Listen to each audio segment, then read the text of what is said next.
เกี่ยวกับเรื่องที่รัฐบาลเพิ่นเตรียมตั้งศูนย์ประชาสัมพันธ์งานพระราชพิธีถวายพระเพลิงพระบรมศพพระพันปีหลวงครับเพิ่นก็จะเน้นสื่อสารสร้างความรับรู้บทบาทมหาราชินีผู้ทรงเป็นที่รักยิ่งของปวงชนชาวไทยครับวันที่29ที่ผ่านมา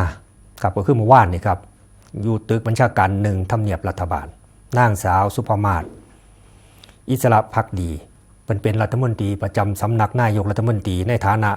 ครับเป็นประธานกรรมการฝ่ายประชาสัมพันธ์งานพระราชพิธีถวายพระเพลิงพระบรมศพสมเด็จพระนางเจ้าสิริกิติ์พระบรมราชินีนาถพระบรมราชชนนีพันปีหลวงมันเป็นประธานการประชุมคณะกรรมการฝ่ายประชาสัมพันธ์เทื่อที่1/2568ครับก็เพื่อเตรียมความพร้อมแล้วก็หารือถึงแผนการทำงานเนื้อหาและก็รูปแบบการเผยแพร่ข้อมูลโดยมีวัตถุประสงค์หลัก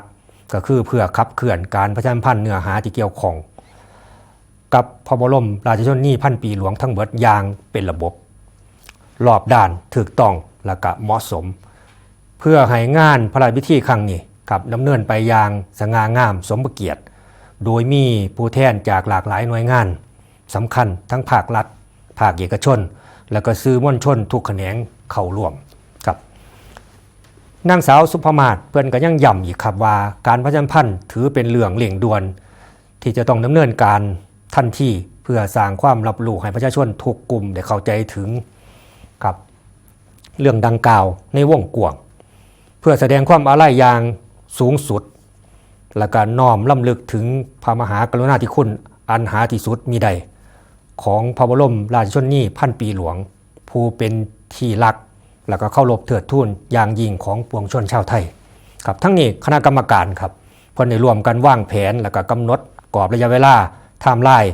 เพื่อให้การประชาสัมพันธ์เป็นไปอย่างทันท่วงทีครอบคลุมทุกมิติโดยมุ่งเน้นการเผยแผ่พระราชกรณียกิจพระราชประวัติและก็พระจริยวัตรอันงดงามของพระองค์ท่านเป็นสำคัญเพื่อเตือนใจให้ประชาชนระลึกถึงคุณูปการต่างๆที่พระองค์ทรงสร้างไว้เป็นแบบอย่างโดยใส่ช่องทางการสื่อสารที่ได้รับความนิยมสูงเป็นต้นว่า TikTok แล้วก็ Facebook แล้วก็สื่อออนไลน์อื่นๆที่นำเสนอเนื้อหาในรูปแบบที่สร้างสรรค์ทันสมัยน่าสนใจเข้าใจง่ายสื่อสาระสำคัญของงานพระราชพิธีและก็พระมหากรุณาธิคุณกับได้อย่างสมพระเกียรติตลอดจนเปิดโอกาสให้นักเรียนนักศึกษาเยาวชนได้มีช่องทางในการรวมแสดงออกถึงความจงรักภักดีและการน้อมรำลึกในพระมหากรุณาธิคุณครับ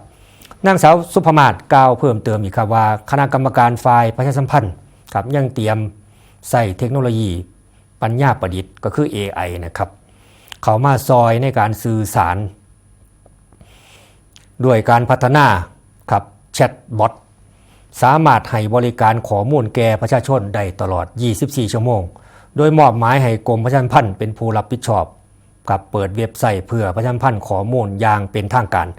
เพื่อให้ประชาชนได้รับคำตอบที่ถูกต้องรวดเร็วแล้วก็จะมีการจัดตั้งศูนย์สื่อมวลชนทั้งในส่วนกลางและก็ภูมิภาคทุกจังหวัดทั่วประเทศครับอันนี้ก็คือเรื่องที่ทั้ง